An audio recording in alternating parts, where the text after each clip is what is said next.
Sorry, I totally messed that up. Also, Hey, this is Phil, aka Corinne. and I'm Alex Berg, and you're listening to the I'm from Driftwood podcast. A quick favor to ask our listeners before jumping into today's episode. Take a few seconds to leave a 5-star rating on the I'm from Driftwood podcast. More ratings and reviews help the podcast appear in recommendations, which means more people who need to hear all these queer and trans stories will be able to find them more easily. It just takes a few seconds and will make a big difference. All right, now on to today's episode. My name is Brian Harnigan. I'm from Staten Island, New York.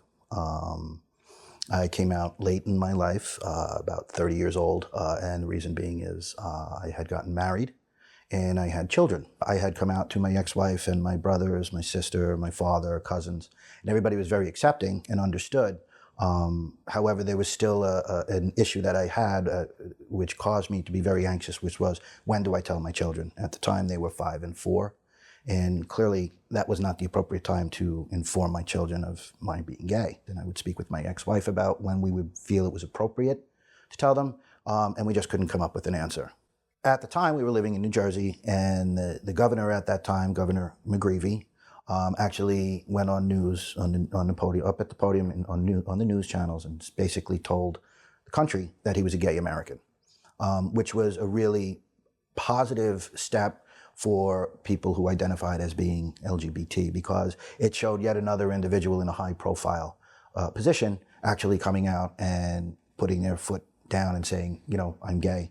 And, you know, there are others that will hopefully be able to come out as well and be gay. And as a result of that, coincidentally, the next day, my ex-wife called me and basically said my daughter and son were asking about what a gay means, because they heard that Governor McGreevey said that he's a gay American. And I said, well, what did you tell them? And she said, well, I told them that, you know, ask your father.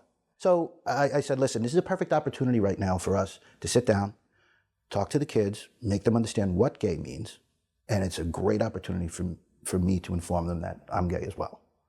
And so we decided we're going to have dinner, our usual Friday dinner after, you know, work and school. And they came over, we had dinner, we had dessert, it was time for dessert. And I said to my kids, I was like, guys, I understand you ask mommy, what does gay mean? Yeah, the governor said he's a gay American. What does gay mean? I was like, well, do you have any idea at all what it might mean? No. Okay, well, did anybody else tell you that the governor was a gay American? Yes.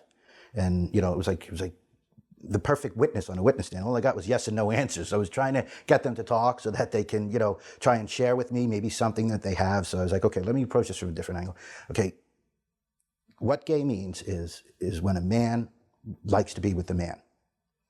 And they were a little confused by that. They didn't know what that meant. So I said, you know, when you go to the baseball field and you see the mommies and daddies, that's a man with a woman. Well, a gay man is a man who likes to be with a man, not with a woman. And a gay woman is a woman who likes to be with a woman, not a man. So it was starting to register, and I could see in their eyes they had this this aha moment, like, oh, I think I get it. I think I get it.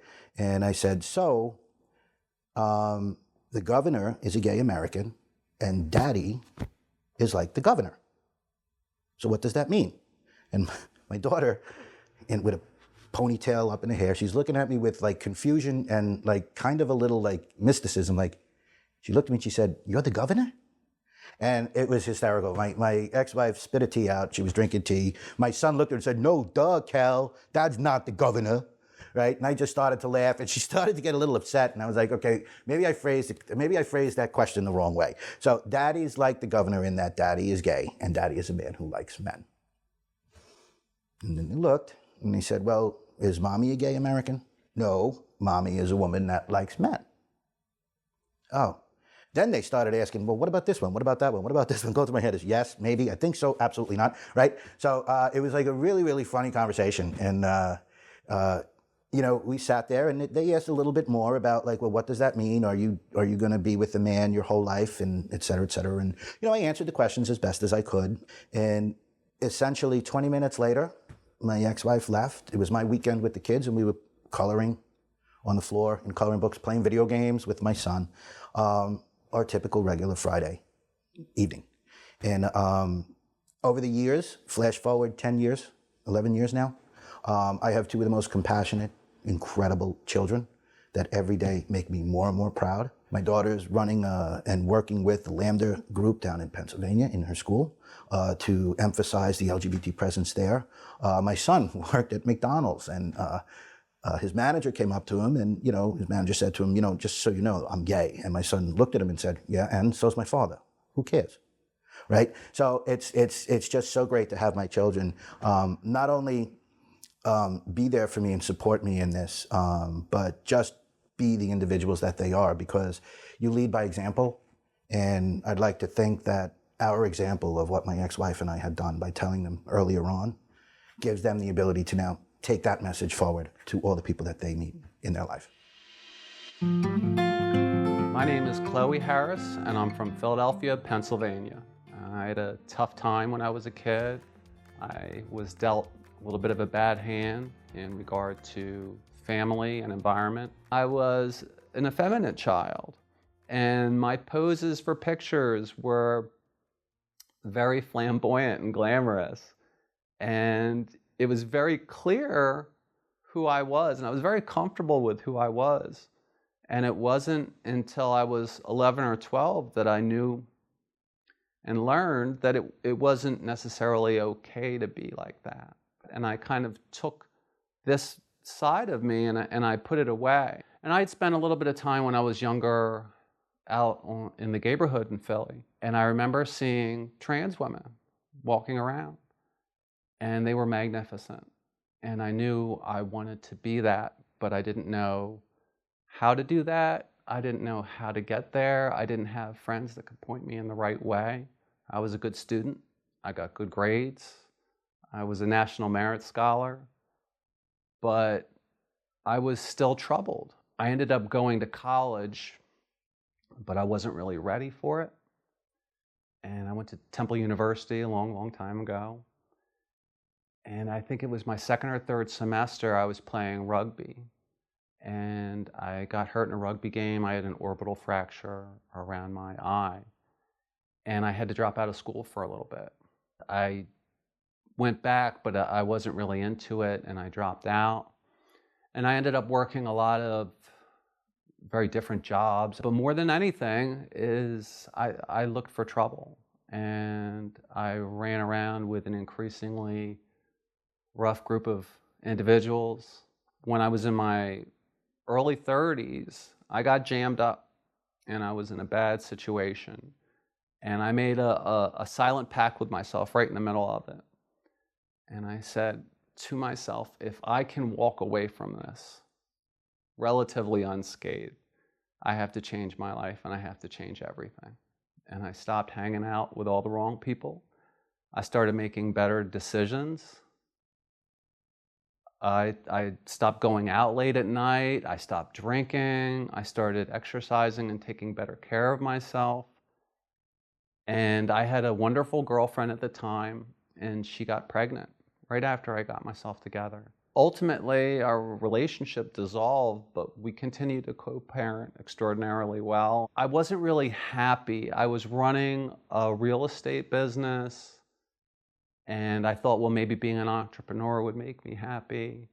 And that really wasn't for me either. And I remember being so exasperated that I went to the Temple University website because I figured I had already started school there and they had to take me back, right? And I went down the list of majors and I got all the way to sport and recreation management.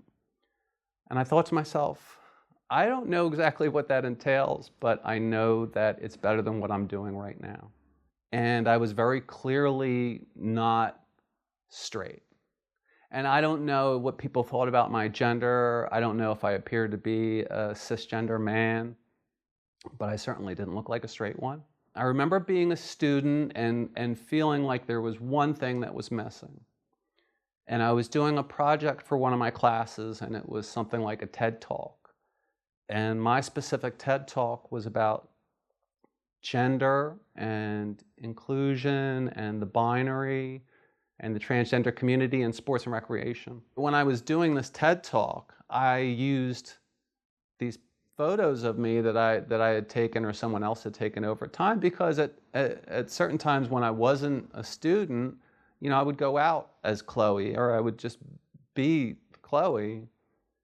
And I had these shots to use in the background to kind of really portray, oh, see, this is the same person in the front and the back. And it wasn't until after I had finished the project and I was looking at the final product that I realized that I wasn't this masculine presenting person in the front, that this part of me was who I really am, and I was that person. And it was the very next day that I called the local LGBTQ medical center and set up an appointment to look into the process of transition. And it was maybe 48 hours within receiving my first medication that I knew I had, again, made the right decision. I actually transitioned as a student in the sport and recreation program, and I was really welcomed and included, and I was very much supported, not just by my student cohorts, but also by my professors and the administration, and it was a really great experience for me. I didn't come out to my son right away, and maybe about 6 months into my physical transition, my medical transition, I pulled Ryan aside and I had to talk with him. And I said, Ryan, you know your dad is a little bit more of a Wonder Woman than a Superman. And I could see the gears turning, and he got that. There was a time when I had to talk to him about my name, because I'm going to switch my name. And you know, he was 5 years old. We were watching The Secret Life of Pets. And there's only 2 main female characters in it. There's Chloe and there's Gidget. And I always knew that my name was going to be Chloe, but he didn't know that yet. And I thought, this is a great opportunity. There's a 50-50 chance that I can convince Ryan that he's picked my name. Of course, he picked Gidget. And I said, Ryan, I feel like Gidget wouldn't be a great name for me. And he said, okay, then I think you should be Chloe. And I said, there you go. You've picked my name. Great job, Ryan. So it came time for me to do my junior internship in the sport and recreation program. And I was less than a year into my medical transition, and I was very nervous about going to a new place. And my son used to go to this one playground and rec center, and I thought, why not do my internship there, because I knew the people there and I knew I would be accepted. It didn't take me long into working at that internship to realize that this was the work that I was meant to do and the work that I love until today. In my work and working with kids, I've found that they're very accepting of it, and they're growing up in a different time, and it's a different society than many of us grew up in. And once in a while, a kid will say, Miss Chloe, how come you sound a little like a boy? And then I just repeat back to them, well, I'm a woman with a really cool voice. And they just go, okay. And they move along like nothing ever happened. And that's one of my favorite parts about working with kids, is that they're so accepting of who everyone is. Now I live a life of love, filled with joy, and I wouldn't trade my life with anyone else's on the planet. And it all stems from the birth of my child and how that opened everything up for me. So we heard 2 stories from Brian and Chloe about parents coming out to kids, and both of them are parents who came out to their own children as adults. Brian came out when he was 30. At the time he was married to a woman, he came out as gay, and he didn't know what to tell his kids, who were pretty small at the time. His story has a good amount of levity in it. Yeah. At the time, Governor McGreevey was the governor of New Jersey, who came out as gay himself on national television. And the way that Brian went about explaining himself being gay to his kids was that he had something in common with Governor McGreevey. Right. Which, when you're talking to a little kid, I kind of loved it, actually, when his daughter was like, wait, you're the governor now? Yes. He's like, no, not exactly. Daughter didn't exactly understand that it wasn't the fact that he was the governor, it was that they were both gay. He was pretty cute. And then Chloe grew up in Philly and was always very effeminate, and she recounts seeing trans women walking around and thought they were just magnificent. She had some trouble growing up. When she initially went away to college, was playing rugby and was injured, left school, ended up dropping out, ended up in a bad situation, and basically made a pledge that she was going to get her life together in her 30s. As she did that, I guess her partner at the time, she ended up getting her partner pregnant. This is before she came out as a trans woman. And really, it was just the impetus for her to go back to school and to get her life together for her kid. And she ended up coming out in her program. And she tells a story about how she went about coming out to her child with the name Chloe, and that they were watching the movie Secret Life of Pets, which has two female characters, Chloe and Gidget. I haven't personally seen this movie. And she really wanted to make her son feel like he picked out the name Chloe for her. So they kind of had a conversation about it. Her son was like, maybe Gidget. And she was like, no, how about Chloe? And that's where they landed. And one of the things that I loved, one piece of the story I really loved, was she talked about how now when she's working with kids, she's found that they're very accepting, especially little kids. Sometimes they'll ask her about her voice, and she just tells them that she has a cool voice, and they accept that answer. Yeah. I mean, it's pretty cool. It's, I think what I loved about these stories were that both Chloe and Brian sat down and had conversations with their children, right? Like they were ready to answer questions. They were ready to give these kids room to have these feelings, to ask questions, to wonder, to be curious about what was happening. And I think that made a difference later on. I also I have to pull out one quote from what Chloe said to Brian. She said, Dad is more Wonder Woman than Superman. I thought it was so cute. It was like really like working on speaking to him where he was at. Like, he's thinking about like superheroes and things like that. It's like, well, Dad's more Wonder Woman. There was something, I mean, to your point, there was something really just refreshing about these stories and the way that kids in their innocence are just funny and weird and will just accept things so matter-of-factly. I also really liked that about Chloe talking about how now when she's with kids now who ask about her voice and they just accept the answer and keep it moving, and I love that like matter of factness with kids. They're just like, oh, okay, and I feel like there are so many adults who could learn from just that. So true. Oh, okay, cool. Right. Keep it moving. Right. Right. Well, what's interesting? I think it's like, I like to think about this. These stories make me think about questions and answers and how, for adults, questions and answers they run into problems with questions and answers. So someone asks you a question, like a yes or no question, you could say yes, you could say no, you could say all these different things. But sometimes people don't want the answers they're getting, so they'll just keep it going. And that's what's refreshing about children. They're like, oh, I asked you a question. You gave me an answer. We're good. We're good. We can actually keep it moving because I had a question and now I accept your answer. Yeah. Like, I'm not going to now challenge you in your answer. That's the answer. And it's just great. It's like, you're right. That's what's so lovely about kids. Like, adults will like want to debate it and be like, well, how do you know you're gay? Like, how do you know you're trans? I'm like, I think I know. I think I got this down.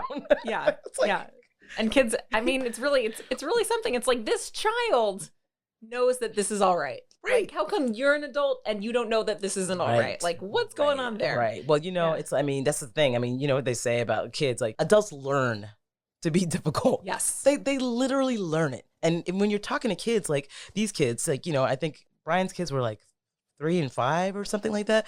They're not tainted like that. They're not contaminated with the world yet. So they're literally just asking questions and getting answers. I mean, I get that from kids. They're like, hey, boy or girl. Like, this is like, and it's like, oh, off-putting because you're just like not expecting it. You're like, wait, that is an inappropriate question. Right. Oh, you are 2.5 years old. Right. I'm like, okay, so let's just put that aside. It's inappropriate, sure. but like, and then you just give them an answer. I'm like, okay, like, this is what it is. This is who I am. And they just go, they twist their heads a little bit, and then they're like, and then they move it on. And then so they're like asking for chicken fingers and like whatever else is they eating, like all the sugary food they can buy. They're like, I'm like, I got my answer. I just need my sugary food now. I'm like, I don't care. They just don't care. It's like actually really cool. That's the cool thing about kids. Yeah. I mean, this is also making me think about how, and you also brought up this point, that these kids were young. I feel like a lot of the stories I've heard about parents coming out have been parents coming out to their adult children. Yeah. So it was also just cool to hear parents navigating this from a very young age. You're right. It's like almost like these kids are more of a blank slate before they've been in a culture that has formed any of their ideas about how they should feel about having a trans parent or having a gay parent or anything like that. Yeah. That Yeah, they're just like Perfectly kids, said. They're Yeah. just like, you're the governor, what? You know, or they're just Right. like, I'm just trying to watch Secret Life Right. of Pets. You know, I love your governor. Dad, when did you get nominated to the governor? That's amazing. I love that. I think that was like so great. But I love the idea of people saying, okay, talking to their kids and going, oh, so you know someone's gay. Like, well, how do you feel about that? So they're getting a gauge on how a child might feel about that before they come out, to know where they stand and so they know maybe how to approach it. And the other thing is, like, I think what Chloe and Brian did like brilliantly was like give these kids an opportunity to ask questions, like really give them a space to ask questions. I think that's when you can run into issues if you're like, come out, like do it, and then let them ask questions. They're going to be confused. They may not understand. They may need to be walked through it a little bit. I think if you give it that level of attention there, you're not going to be like dealing with like, oh my God, like I should have, like I tried to run from it and now it's come down the road to meet me. It's like, no, you got to deal with your business. Yeah. Handle it. Yeah. Well, the other thing too is that this made me think about how a lot of times parents are supposed to have all the answers and parents are supposed to be like superheroes in their own right, and that parents are also going through their own stuff and their own struggles and their own identity and trying to figure it out themselves. And so I also just feel like this story really unpacked how these two people were like also having to grapple with their own identities on top of raising little kids, which just seems like, there's a lot there. There is. And when you think about like coming out to family and friends, and like as an adult, is one thing, right? Because I mean, obviously with your family, it's a little different, but like, let's say a friend, like if you lose a friend, that's not great, but you're going to survive, right? But when you're talking about a child that you're tied to, right? That you have to have a relationship with, that is a scary thing. Like I could see Brian was very nervous about coming out to his kids because he's like, what does this mean? How are they going to take it? Are they going to still see me as their dad? And with Chloe, is Brian going to see me as his mom? As a mom to him. And it's just like, it's a different level of anxiety that is attached to it. One of the other things this story brought up for me is it feels like the experiences that both of these parents had, so much has changed over time. One of my dearest aunts is a lesbian, and she came out, I think, in the 80s. And at the time she risked it all. Yeah. I mean, and it cost her so much because it was the 1980s, because she was like a working class South Philly person, and it just didn't happen in South Philly, and she's someone who I admire so much because I also really think that she paved the way as being like the first out gay person in my family. And really, I've just heard so many stories of the terrible things she had to endure and the difficulties of that time. And of course, all of these difficulties still, I think, persist across the community, and depending, where you fit in as an LGBTQ person. So I don't want to minimize that. But I also feel like, to a certain extent, Brian and Chloe's experiences feel of the past decade or two, just because of some of the social progress that we have had in terms of pointing to the gay governor of another state, or even being embraced by your college program, after you come out as trans. And so I also think probably, I would imagine just the experience of being a parent and coming out to your kids must be a lot more helpful. Or, I mean, feel like I'm hesitant to use the word easy because I feel like it's never easy, but just to know that your kid is maybe in a peer group where these issues are more acceptable. It is more acceptable to be queer or trans. Yes. Because I feel like, hopefully it'll continue to be less burdensome, I think, to be an older person coming out to their family. Yeah. I mean, I actually have a friend who I feel like is queer and, has kids, and I feel like his kids are so bored by his queerness. They're literally like phones up like, oh, Dad, you're queer, whatever. So exhausted. Like, it's so boring. Like, they just don't care. And it's like, they could care less. And they're like, also, don't burden me with this, because it's like, why are we talking about this? Right. It's like, literally, like, we're like, they don't even want to hear about it because they're like, why is this an issue? Yeah. Right. Yeah. And that is progress. That is, I mean, as rude as it is, it's progress. They're just like, they don't care. They're just like, I'm over it. I don't want to hear about your queerness. Like, who cares? But it's also because we have a lot more visibility. Yeah. Right. So it's like we're talking about, we're seeing trans people on TV and in media, which is wonderful. Obviously more gay people. Like, it's just like, it's visibility plays its role in this really sort of like in these mysterious ways sometimes that we know it's important, but then we see it. Then when we see something like that, we don't even realize it's tied to that. Yeah. It's tied to like the fact that there's more of us that people see. Yeah. So, I mean, I also liked just how, in general, these two stories used pop culture as that jumping off point to have the conversation. I mean, not in the same way, because it wasn't like, I mean, with the Governor McGreevey instance, it was like, here is a gay person in the media. Let me use this as the jumping off point. But then also like Secret Life of Pets. How cute. Just to be like, I'm going to use these two characters. Yeah, that like this kid relates to. So I think I totally see how pop culture and visibility can be like a jumping off point for people to have that frame of reference. Yeah. I do, however, remember, and I'd be curious to hear your experience. Like, I went to school with some kids who had out gay parents and whose parents, it was known widely in school that their parents were in same-sex couples, and they were really bullied, like, for their own parents' sexual orientation. Yeah. And so I guess I was heartened to hear in these stories that maybe that wasn't as much of a challenge for these particular families, although I can easily imagine that it's still a big problem. Yeah. We're talking about how hard it is for the parents coming out to these kids and not even thinking about the fact that you're right. Like, sometimes kids are given a hard time for that, for their parents. And it's not something that I didn't even connect with that as we were hearing these stories. I wasn't even thinking about that. I mean, I guess it depends also like where you are. And now there's all this research about how Gen Z is like the queerest generation ever. So, we know the kids are doing good. The kids are doing great, actually. The kids are doing great. There's going to be so little use for like how to come out to your kids, because they're like, we're all queer. Right. Like, they're like, leave me alone. They literally like, leave me alone. And also, like, if you talk about your queerness one more time because it's so disinterested, I'm so disinterested by it, like, stop it. Stop it. You know what I thought was also adorable in Chloe's story? I love how Chloe was like, okay, I'm going to give Ryan the option of like choosing my name, even though Chloe was like, I'm Chloe. Right? I'm Chloe. And was like, of course he chooses the other name. He was Gidget Chloe. And he's like, you're all going to be Gidget. And she's like, oh, God, Ryan, I don't think Gidget's a great name for me.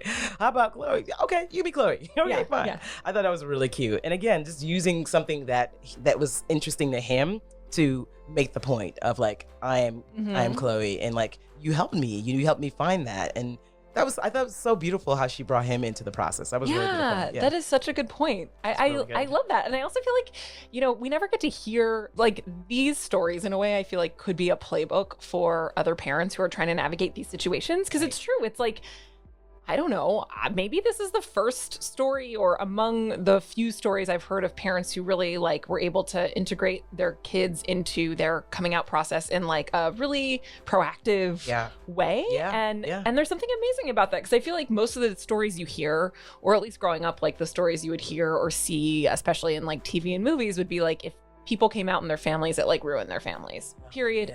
The end. And like that was it. And so I don't know. So maybe it's like, expand people's horizons if they were trying to figure out how they should come out to their families or something. Like they have these examples to look to.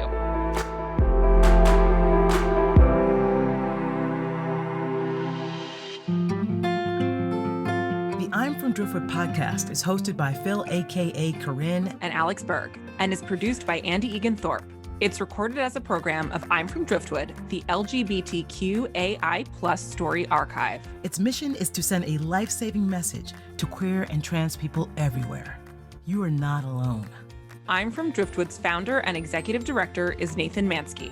Its program director is Damian Mittelfeld. Our score is provided by Elevate Audio. The stories you heard today are available in their entirety, plus thousands more, at I'mFromDriftwood.org. You can also follow us on Instagram, Facebook, and YouTube. Or subscribe to our podcast wherever you get your podcasts. This program is supported in part by public funds from the New York City Department of Cultural Affairs in partnership with the City Council. Additional funding is provided by the Humanities New York Sharp Grant with support from the National Endowment for the Humanities and the Federal American Rescue Plan Act. Thanks for listening, y'all.